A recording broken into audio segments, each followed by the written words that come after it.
Oh, here's your Backstage pass. Right, quiet on the set. Action! Welcome to Sedona's Backstage Pass with Shondra, presented by Chef Lisa Dahl. This is your inside look into culture, curators, and creative artists.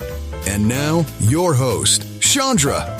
Welcome, my VIPs. You've got your Backstage Pass, and you are in. And as I always say, get ready for more stories that are behind the scenes that you would never know about unless you tuned in here on Sedona's Backstage Pass. Remember, you can find me and this show on Spotify, YouTube, Apple Podcasts, and Sedona.biz. I'll tell you more about that in a moment. First, I want to take a quick moment to celebrate one of the absolute greatest cultural hubs in our town, the Sedona International Film Festival. If you're looking for incredible entertainment, you need to head straight on over to the Mary D. Fisher Theater and the Alice Gills Sheldon Theater. There is always something spectacular happening there, from world-class independent films and powerful documentaries to beautiful, amazing concerts and special events, and the outstanding live productions from the Sedona Professional Theater Company.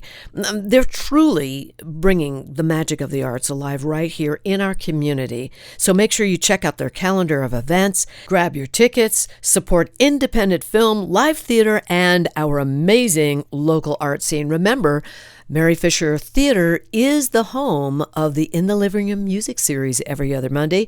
The next one coming up is on the 8th of June with Michael Kolowitz, who happens to be a master on the Chapman stick. That's right, a fantastic musician. Okay, so you can see all that on the events calendar at SedonaFilmFestival.com. And a huge shout out to our wonderful friend Tommy Acosta, who is the editor and the owner of Sedona.biz.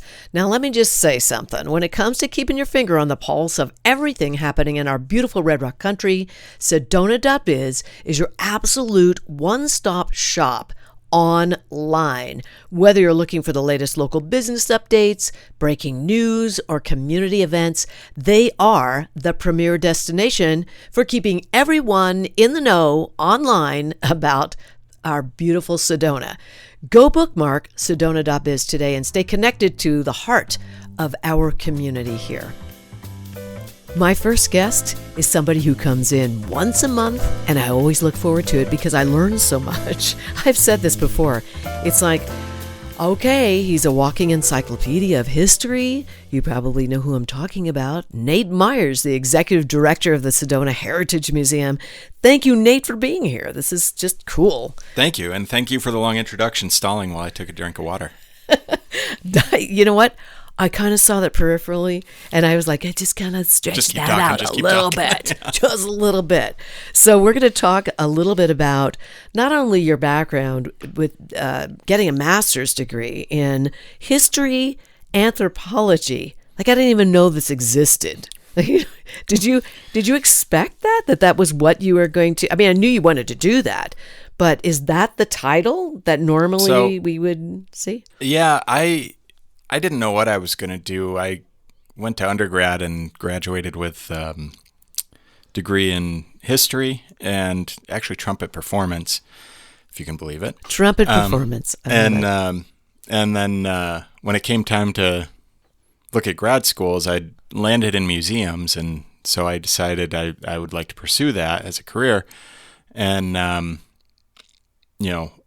had a life in the Phoenix metro area at the time, and my wife had started her career, and so options were pretty limited. So I was going to go to ASU was what I had, and luckily they offered a graduate degree to go study museums, but it was in museum anthropology, and it was one of only two schools at the time that offered museum anthropology as a degree. Interesting. It was ASU and Columbia. Wow. So you went to ASU? I went to ASU, yep. How many years of college have you had? 6. 6. Yeah. 6. 4 years undergrad, 2 years grad school. Did you enjoy it, or was this like... Grad school was tough. I mean, I enjoy the study and the conversations and discussions and learning. it was the toughest 2 years of my life because I was working full time at the same time that I was doing graduate school full time. Wow. So Yeah. yeah. That's tough. What's the hardest part about, for me, it's the dates, right? With history. Like, I'm not good with numbers. So it's the dates get me crazy. Like, when did that happen? I don't Can know. I admit something to you? Yes. Me too. Really? So I think, let's talk history. Okay, let's talk history. I really do want to talk. One of the staff members at the museum says to me sometimes, she'll say, I like working at the museum. I don't like history. And I'll say, it's not that you don't like history. It's that you don't like the way you were taught history. True. And then I'll tell her a story about Sedona's history, and she'll be like, see, that's interesting. Why can't it all be like that? And I'll say, it is all like that. The problem is that when we take history classes, far too often it's memorizing dates and names of great men and whatever. And of course that's not interesting. Of course it's not. And so what's interesting about history is the story behind it. What's interesting is, okay, so this person acted in this way at this time. What happened because of that, or what caused them to do that, and what's the story behind all of this? And that's, to me, what's interesting about history. And tied to that is this idea, again, where we're learning history wrong in school. We're learning that it's static. We're learning that this happened and that's that. But history is not static. History is dynamic. History is always changing. And why is that? It's because there's always more information coming to light. And especially in this digital age where more and more archives are getting digitized, more and more stuff is available to more people to dig into. And it changes our understanding of past events. Yeah, I have so many questions for you today. My question, one of them is, does history change, like something happened and then all of a sudden that story has changed? Mm-hmm. I'll give you an example. There's the story of the Pilgrims coming over. And then the whole thing about, they had the big feast and all of that. And that was a story. So is it like the phone call game where things get misconstrued, I mean, like, who changes this stuff? Because I remember as a kid, it's like, the Pilgrims, and they were so lovely. And then the Native Americans, and they all traded, and they had a beautiful meal together, which is Thanksgiving, right? Mm-hmm. And that is not what happened. That's not what happened. No. And we didn't learn that. Nope. I mean, that just, I feel like it just came out not too long ago. No, we don't learn that. And yeah, I think comparing it to a big game of telephone's interesting. That's and not inaccurate in some cases. Sometimes people with an agenda wanna change the story. Sometimes it makes us feel better, whatever it is. And then sometimes we look back on events that we think we know what happened, and with the benefit of hindsight, more information, and new interpretations of history. We all look through the world through our own perspective. We True. all have our own biases, and that's not a bad thing. And in fact, for history, that helps. You're going to look at an event differently than I'm going to look at an event because of your lived experiences, your background, your knowledge, your experiences. They're different than mine. And so you're going to view, we can look at the same event and come to different conclusions about it. And that's one of the wonderful things about history. And that should be embraced. History is complex. History is not simple. Okay, so if that's true, and I'm just curious, if that's true, then what is the truth? Right? You see, that's the thing, isn't it? Yeah. So this is where we're going to parse words a little bit. Truth and fact are two different things. Okay, let's talk about that. Fact. No. Fact is objective. Fact is documentable. You can look at a piece of evidence and say, such and such thing happened on, this date, right? That's a fact. Mm-hmm. The truth then brings in other facts, brings in various perspectives, brings in beliefs, and then you land on a truth about that. And everybody's truth is different.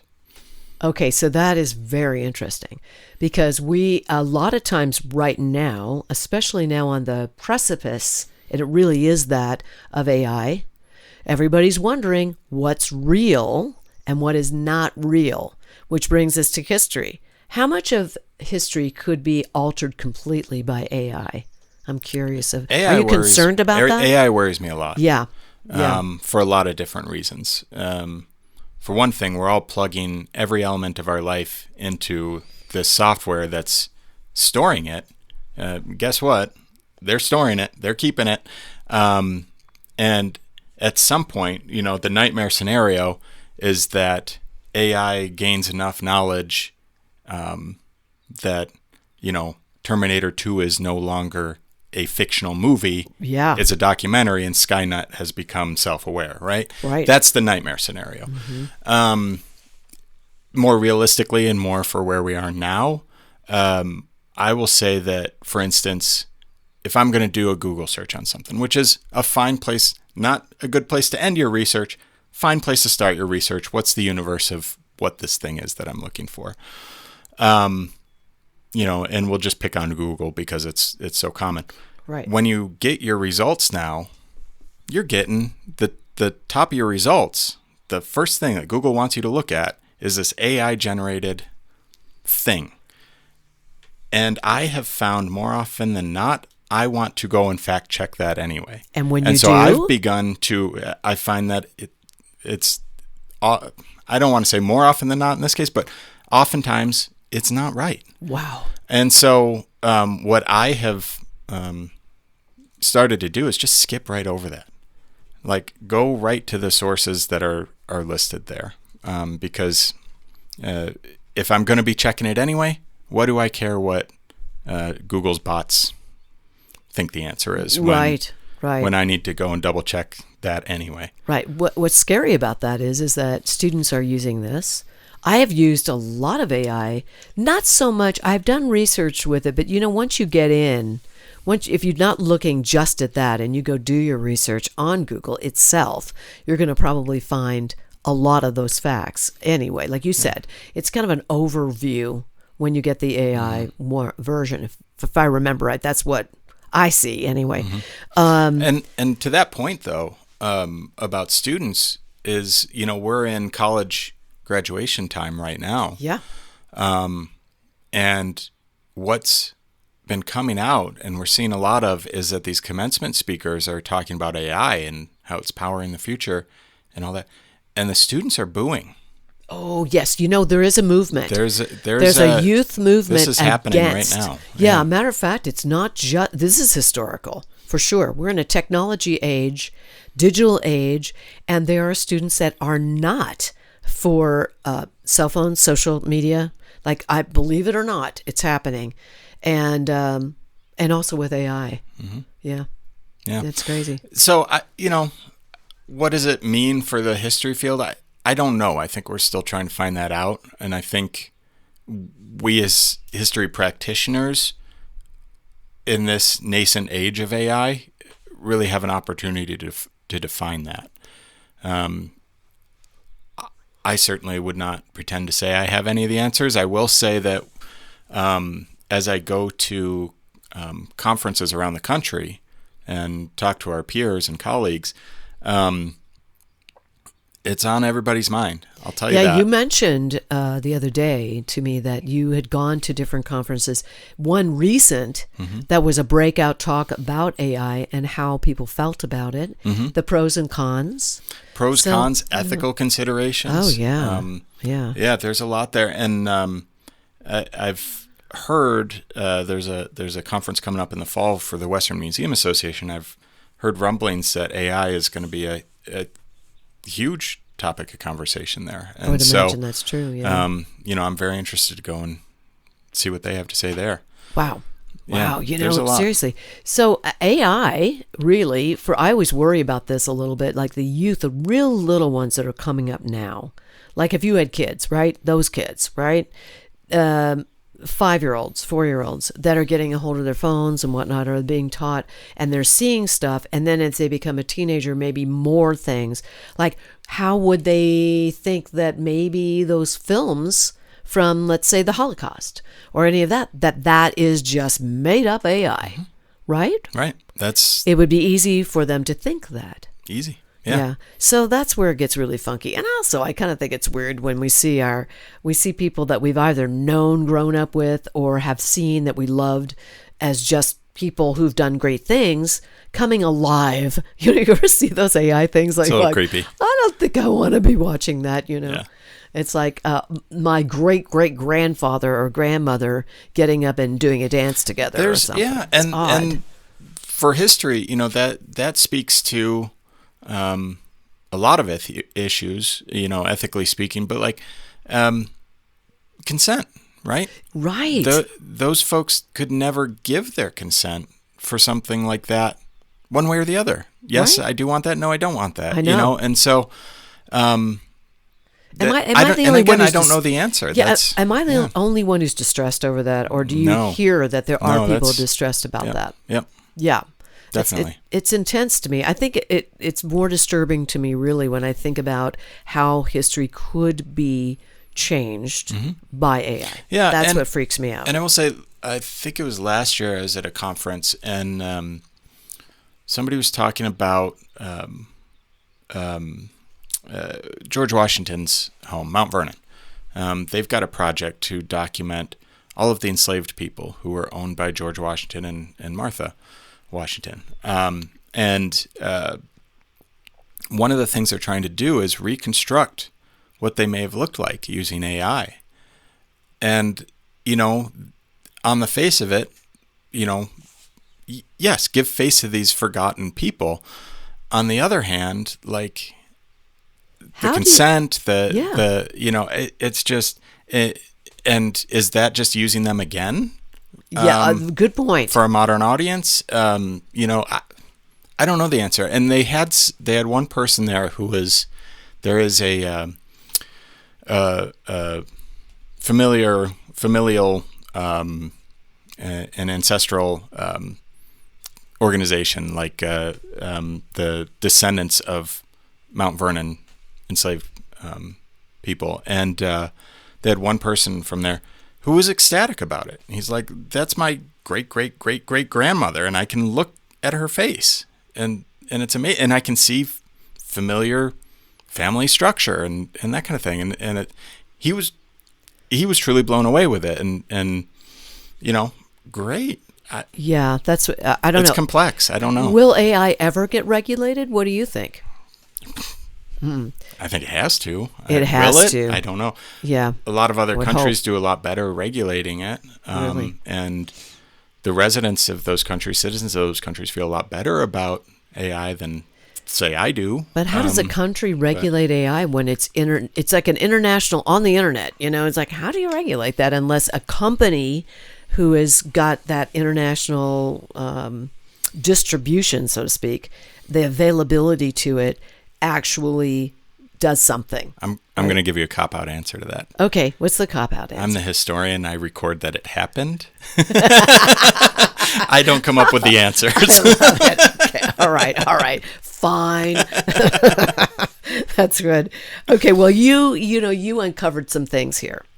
You uncovered the whole Thompson thing with the Indian gardens and Oh, sure. how that worked and everything. And for years, we heard such a different story about how the area of Indian Gardens was founded and all of that stuff. And no, that's not what happened. And you brought it to light. I really appreciate that. And I know so many people do. And so that's one of those fact things, right? Yeah. That's facts versus truth, right? The story of J.J. Thompson for so long was, he just was out and he discovered these gardens of corn, beans, and melons growing on the side of the creek in Oak Creek Canyon, and just decided out of the blue he'd settle there, right? And that always struck me as like far too simple a story, but also historically there are some problems there. Like, first off, this is still during the Apache Wars. Who's just out riding around during the Right. Apache Wars? Yeah. And, what's the documentation of this? Well, the documentation of it is family tradition. Okay. That's not to knock the Thompson family. We all have family traditions, oral traditions in our families that are passed down generation to generation. And to your point earlier, it's the telephone, right? It is. Every time it gets passed on, something is changed. Yes. And so, let's not take anyone's word for it. Let's see what we can document. Let's do the work of history, and look at the family tradition as one piece of evidence. But what other pieces of evidence do we have that allows us to understand better what happened at this time? And as you dig, there are tons of sources you can dig into. And contemporaneous newspaper records that'll tell you the actions of the Army, diaries and memoirs of people who were in this area at that time can talk to the actions of this person, the actions of that person. Here's what happened at this point. And when you start to take those all together, and for the Jim Thompson story, I've got a long bibliography there of sources I looked at and informed this. And what you're able to do is actually say, okay, this is a dangerous place. That's why the Army's here, right? And so it's a dangerous proposition to go out riding by yourself. So that's probably not what happened. Let's put that aside and say that's probably not it. So what did happen? Well, the Army's very active here. The federal government decides it's time to move all the Yavapai and Apache to reservations. They do that forcibly. And we know this. This is all documented. There's a lot of documentation about this. And primary, I'm going to ask you to go back into your high school classes and remember primary sources versus secondary sources, right? So the primary sources are the ones that are created in that moment and document it as it happened, right? Right. So military orders, diaries, newspaper accounts from the time, that kind of stuff are all primary resources you look at and say, okay, we know that Crook came in and forcibly marched the Yavapai and Apache out of this area. And a year later, through military records, newspaper accounts, diaries, memoirs, that kind of thing, we know that not all the Yavapai and Apache left at that time. A lot of them escaped into Oak Creek Canyon because it's a great place to find shelter and be protected and survive. Makes sense. There's water, you can grow food, shelter. So a year later, we know that Crook has had enough of this. We're going to clear the whole area of Yavapai and Apache peoples. And so I was able to document raids into Oak Creek Canyon by the military to go in there, and they would report back, we killed this many, we captured this many women and children. We know some escaped. And so you actually saw these documents. And nobody else has ever done this. Well, somebody knew at some point. I mean, right, I don't want to say it like I uncovered something nobody knew. No, but it wasn't told that way. No. And so that's quite a thing. Yeah. And so what we're able to do then is take J.J. Thompson's his son's written words, and his son in 1976 writes down what his dad told him in the Red Rock News and says, Dad always told me that he was at Fort Verde when Al Sieber and his raiders came back from Oak Creek Canyon and reported that it was now clear of Yavapai and Apache people. Wow. And so he rode immediately for Page Springs and got a buddy who lives there because, you still probably want backup. You probably still don't want to be riding alone through this country. So that's one day from Fort Verde to Page Springs. Next day, Page Springs to what becomes Indian Gardens, and he makes his claim. Wow. Wow. And it's documented. So that's amazing to me. Yeah. Bravo to you that you did it. I know we had talked and so about that's an this example, a little bit. Yeah, and that's an example of history history changes, right? So it's kind That's of a like, very different story from, Yeah. oh yeah, he was just out for a joyride and found this place. Oh my gosh, yes. And being that you are the executive director of the Sedona Heritage Museum, which I want to bring up just momentarily here, and that is, if you are coming into Sedona, or even if you're a resident rather, of Sedona, please visit the Sedona Heritage Museum.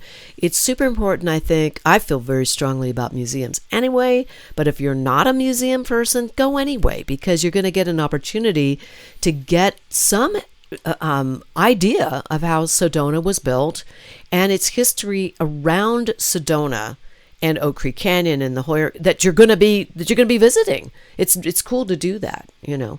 Tom and I went to the Grand Canyon with my sister and her husband at the time, with my dad and his wife, back when we first moved here. And there was a big movie theater there. I think it's probably still there. Huge one, you know, one of those big, what do you call those? Round kind of, like the IMAX ones? Yeah, something like that. And it was a great film about the Grand Canyon. And then we went to the Grand Canyon. And it was a wonderful thing to see, because it was a lot of history there about the Anasazi. Am I correct about this? I don't know. The Indians, the Native Americans that were living in that area and coming and going, and just the whole idea of that there was a lot of that. And just seeing the Grand Canyon on this huge screen, it was almost like wraparound.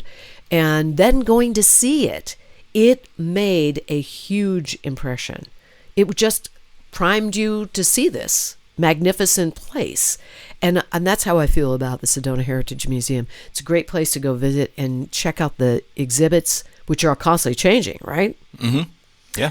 Which brings us to the fact I don't know that we have enough time to actually talk about this. Maybe we touch on it, but we've got the teaser. Yes, this is let's see if I get it right. Semi-Quin Centennial. Yeah, you got it. I got it. Boom. 250 years. Yep. We're so America young. 250. We're so young, aren't we? Yeah. 250 never looked so good. 250 never looked so good. Well, yes, different times, and it's going to be do you think it'll be a big blowout, so to speak, of celebrations around America? There are a lot of celebrations going on around the country. Yeah. Museums? A lot of museums are participating. Yep. Yeah. Yep. So are we?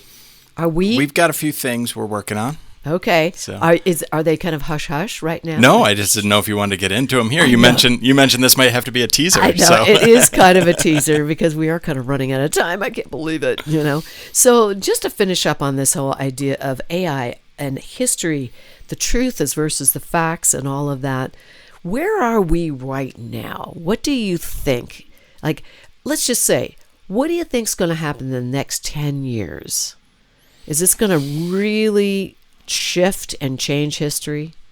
We're seeing history now, right? Yeah, history's, I mean, AI, there's no doubt, for better or worse, or better and worse, is going to alter the course of the world. And so it will be up to history practitioners like us at the Sedona Heritage Museum to, document it. So that future generations can look at it and say, they can listen to this podcast and say, boy, were they naive at the start of that. Or boy, they were worried about nothing. They were worried about nothing. But, I mean, heck, this podcast becomes a primary source for future historians. It does. So with you on it, yeah. So here, I have another question. What are you looking forward to? If there's anything that you are really looking forward to in the years ahead in your life, what would you want to see happen? I know it's a big question. It's a big question. I know it is a personal question. What would it be? What would you like to see changed? In like the AI realm? No, just historically. What would you like to see? The field of history? That would happen. No, just something that would happen here in our human existence. Like you would like to see change, like a piece of history that would happen in the future that you'd like to see. Or is that for another time? Gosh, that's a big one, Shondra. It's a really big question, isn't it? You're going to leave the audience with a big, heavy question. Well, I mean, you could answer it now, or you could think about it because, you're coming back next month. So we're going to talk about the semi-Quin Centennial anyway next month. So perfect right before the whole thing. Boy, what I'd like to see most is people accepting people. Uh-huh. That would be we're historic, wouldn't it? That would be historic. We're all Huge. different. It's okay. That's what makes us. That's what makes humanity great, is our differences, and we should embrace that. Yeah, and you mentioned about the truth. Everybody has their own truth. That's historic. Mm-hmm. That's part of history, you said, Mm-hmm. the truth. Mm-hmm. So if we could all just kind of learn from each other and honor our differences, find our common ground, as we would say, that would be a beautiful thing. Yeah. Yeah. Okay. We're just finishing right on that. I love it. Thank you so much for this great conversation. I had no idea we were going to talk about this. I never know sometimes. So you'll be back next month? Yep. And thank you, Nate Meyers, Executive Director of the Sedona Heritage Museum. I will be right back. Stay with me. You can taste it in every bite.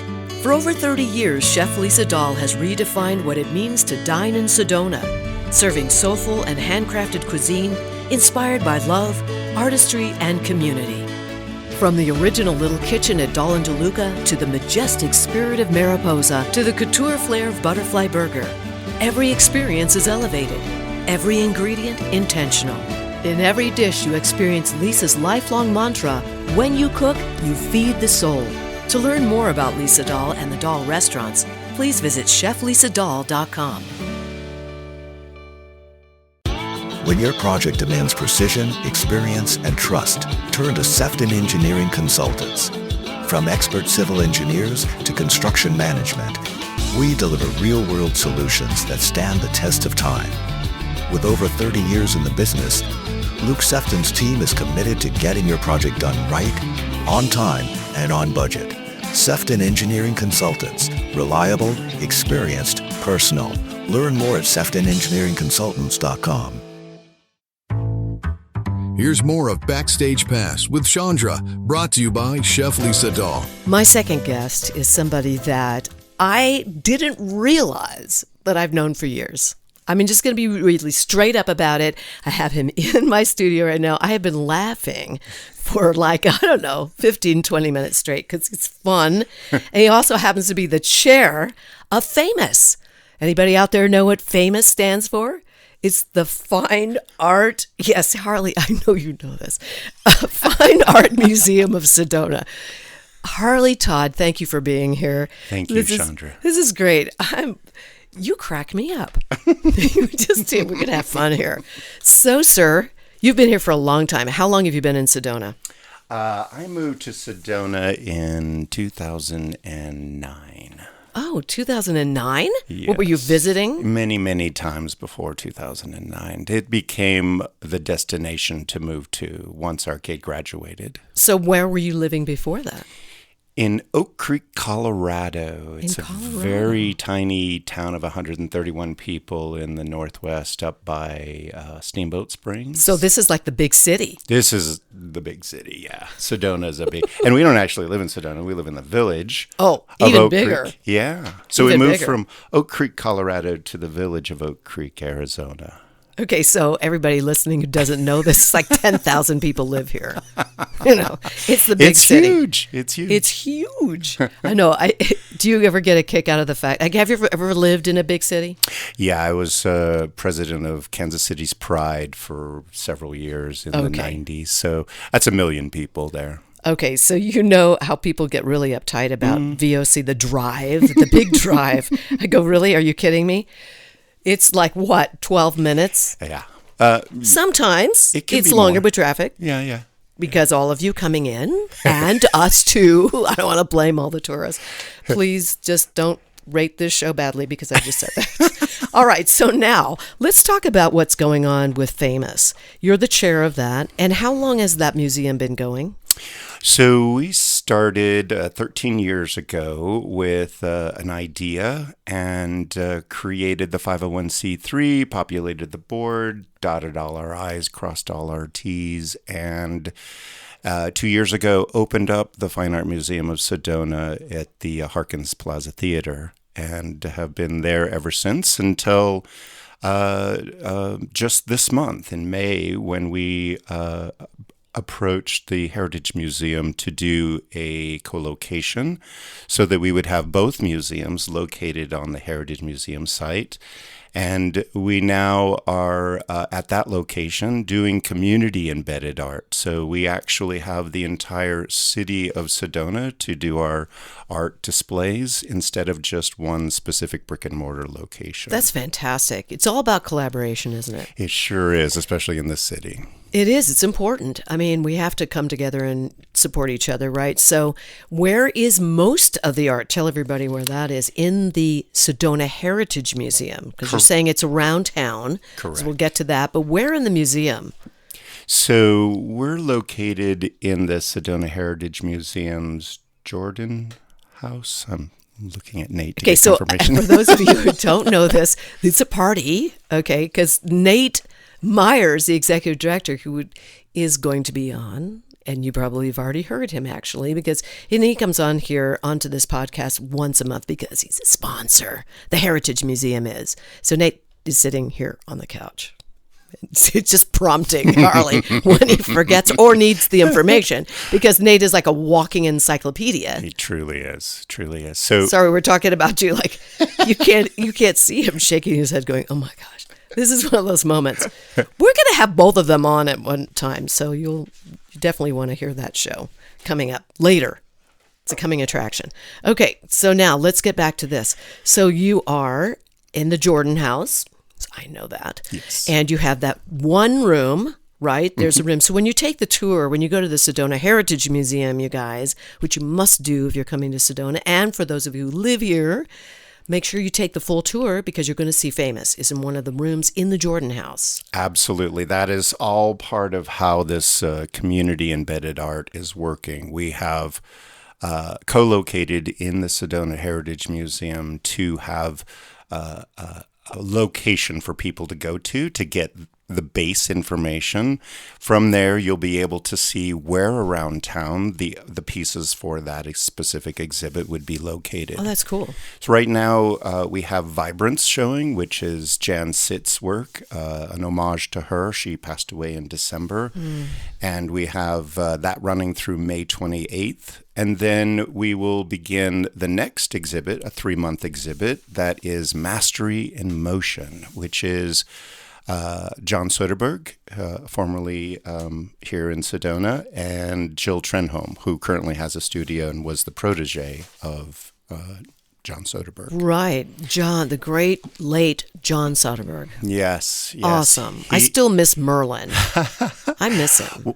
I'm glad you brought that up. That's a perfect example of why the Fine Art Museum of Sedona should be here. Without somebody to secure those pieces that are iconic art pieces here in Sedona, they disappear.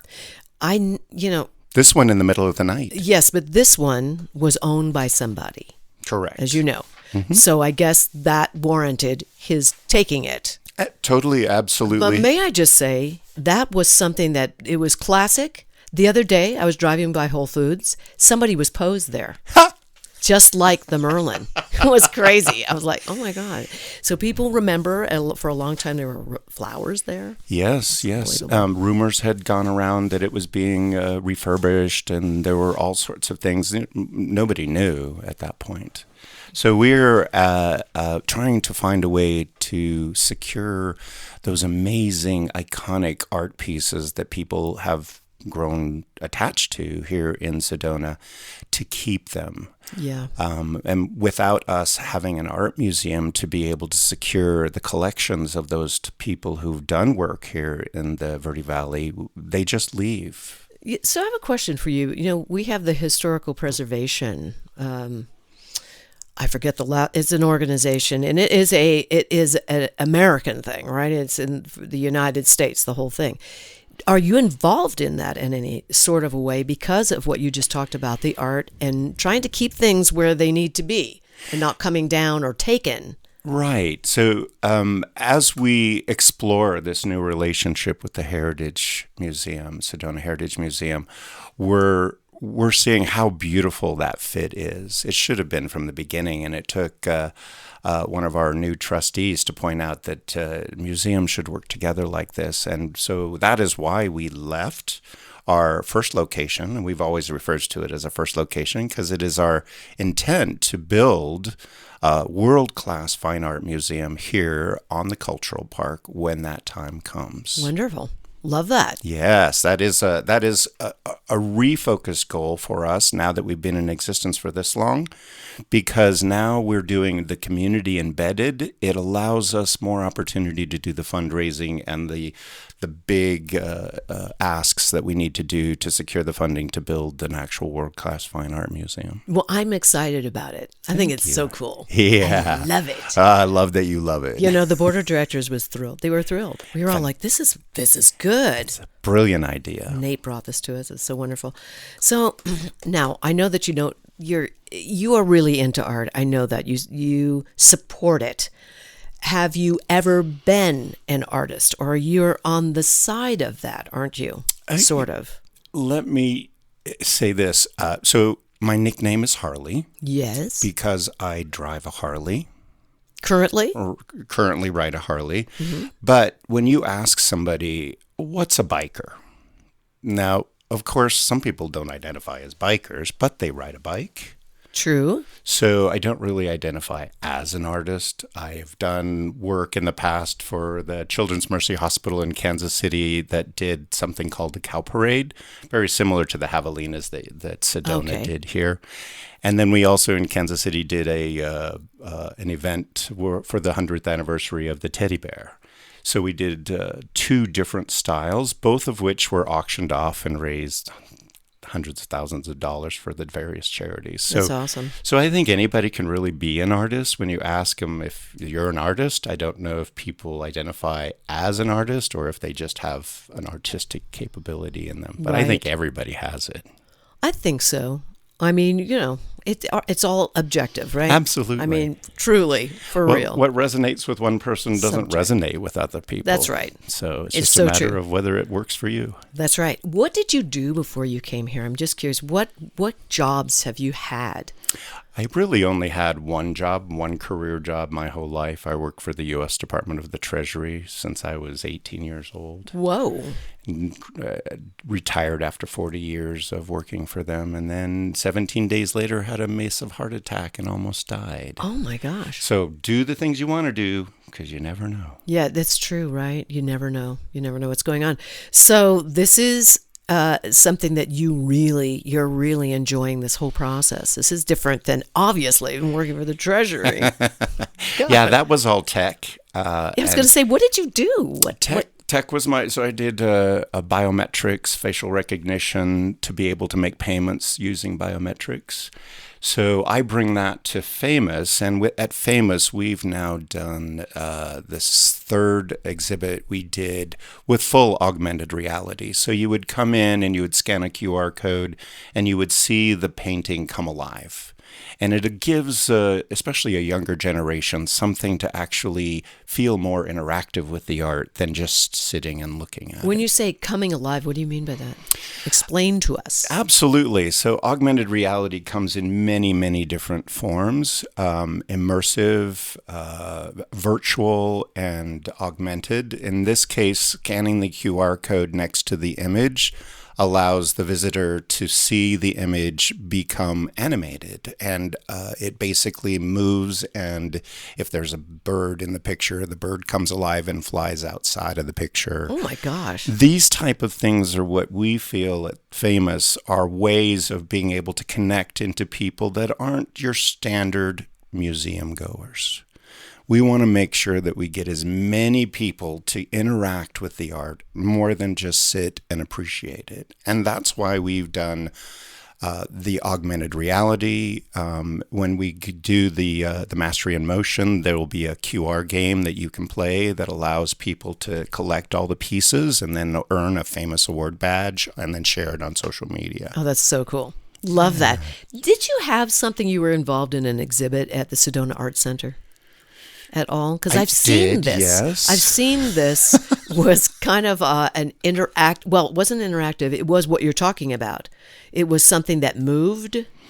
Do I have this right? Because I think I was there. I've exhibited at SAC during the Big Gay Art Show. I was there. I remember this piece. Yes, and so having that ability to allow a viewer to take one step closer into appreciating the art by interacting in any way, shape, or form is a benefit for everybody. You get that eco art system that allows people to take their experience and make it more personal, and to do something like share it on social media to let their friends know when you come to Sedona, you want to come to the Sedona Heritage Museum, pay your entrance fee, see the exhibit, come into the FAMoS gallery space and check out how that exhibit is going. And that could be, our next exhibit after Vibrance is the Mastery in Motion exhibit. So we're going from paintings to sculpting, another big leap in the way we display art. And that art you'll be able to see not just at the Sedona Heritage Museum, but at Jameson Park, at the Jill Trenholm Studios, where you can watch the actual sculptor working in progress, at Sedona, various places around town, Good. City Hall. Good. You're going to be at the Jack Jameson Memorial Park. Yeah. I'm on that committee. Yes, like for 10 years now. Put in a lot of sculptures there. It's a beautiful park. It is. It's beautiful. It's gorgeous. A lot of people don't know it. It's where the old Bank of America used to be. Now there's a Layla's, like a kiosk there. And then there's what is that? Natural food store that is really cool. Mm-hmm. Yeah, It's really lovely. Pocket Park. You can go have lunch there. It's wonderful. And a lot of different events that happen there. So now let's talk about the big fundraiser you've got coming up. Absolutely. So while we were at our first location, we started our FAMoS First Fridays. And FAMoS First Fridays is a 2-hour time from 5 o'clock. On June 5th, we'll be kicking off the Mastery in Motion. June 5th at 5 o'clock from 5 to 7, we'll have an event at the Sedona Heritage Museum's Apple Shed. I know you know where that is. I do. I feel like I live there a lot. It's an amazing... like over the years. It's an amazing space. I know you have weddings at there's all location. Kinds of wonderful things happening there. This will be an opportunity to meet Jill Trenholm and to hear her talk about some of her pieces, some of which are controversial. And we would love to have as many people come as possible. You know, I have to say, Jill was in the Living Room Music concert series when I first started that again at Mary Fisher. She is a great singer-songwriter. And she will be performing on the June 5th First Friday event. I know. I'm so excited about that. She's great. If you guys don't know that, a lot of people don't know that Jill sings. She's been doing it for years. And she's a wonderful songwriter. Absolutely. And she's written children's books. I mean, diverse, very diverse. Incredible. In her talent. And she did like a whole bunch of commercial art. Right? She's got a really big history in art and creativity. And I go like, what else do you do, Jill? When you come see this event for the 3 months of June, July, and August, you'll have the opportunity through a VIP to go see Jill in work at her studio and ask questions and just see a real live sculpting studio in progress. It's an amazing opportunity that you don't really get with a lot of other exhibits. Where is that located? Oh. Do you know where that is? Where Jill's? At Jill's studio? No. Jill's studio. I could tell you about where it's located. Okay, and what is it called? Is there a name? Jill Trenholm Studio. Okay. Is it in West Sedona? It is in West Sedona. Okay. Off of Shelby. Okay. Shelby? Yep. Just behind some of those. Oh, okay. I don't have the exact address. That's okay. That's okay. You know, is it online at all? Yes. Is it on her website? Absolutely. I was going to look it up real quick to give you her actual website address here. Okay. This is good. And sorry, I didn't mean to take you off here, having to go into looking on the internet, but I believe it's jilltrenholm.com. I believe you are correct. Yes. And so if you're interested in going to Jill's studio, you can do that. But look her up first, jilltrenholm.com. and that will get you there. Does FAMoS have a website? Let's tell everybody about that. Absolutely. The Fine Art Museum of Sedona.org. Okay, so it's start typing now. FAMoS.org. That's Nope. right. Nope. No? Am I got it wrong? Negative. Okay. It's just remember, Fine Art Museum of Sedona.org. No, not FAMoS, because that's our acronym. F. No, I said FAMoS. Yeah, .org. that's our acronym. Right. But the website address is Fine Art Museum Got it. of Sedona.org. Make sure you do the .org. Yes, the .org is We important. are a 501c3. Which reminds me, everybody, if you love art, if you love to be a philanthropist, please donate to them. They're wonderful, just fantastic. And we're so thrilled to have you at the Sedona Heritage Museum. Now, I have to ask you, because you're around a lot of artists. You don't have to name names, but you could talk about the past. What was the wildest piece you've ever seen? Can you talk about it? Oh, of course. Okay. Oh, my goodness. Every exhibit that the Fine Art Museum of Sedona has done is amazing, especially when you add the augmented reality stuff that we've been doing to these pieces. I think it's hard to specifically pick out one artist when they're all amazing artists here in the Verde Valley. I think one of the most amazing pieces that I actually have and shared on loan to the museum was a piece by Taylor Hellman called The Dance. And that piece was shown as part of the collaboration that we did with the Sedona Ballet Company. So last year there was a choreography retreat that FAMoS took apart, and then we created the art of dance to go along with the choreography retreat by Sedona Ballet. Which is Winnie Munch. Winnie. Love Winnie. J'adore Winnie. Yes. She's awesome. She's fantastic. And we did this collaboration with her called The Art of Dance, which was all pieces that were related to either George Balanchine's work or Mary Bird did an actual speaking engagement during the collaboration that was all about Dorothea Tanning and her work with George Balanchine. Wonderful. So all these collabs are really important for us because, we, without standing on the shoulders of giants, like being interviewed on your podcast and places that we have collabed with, you don't really get anywhere. So we've been very fortunate. It's community. Yes. That's what I love, right? Those of us who, do you ever notice that when you go to certain places, you see the same people? It's like, oh, hi, I just saw you like yesterday over at the other one. Exactly. For those of us who love community, we are a very small group.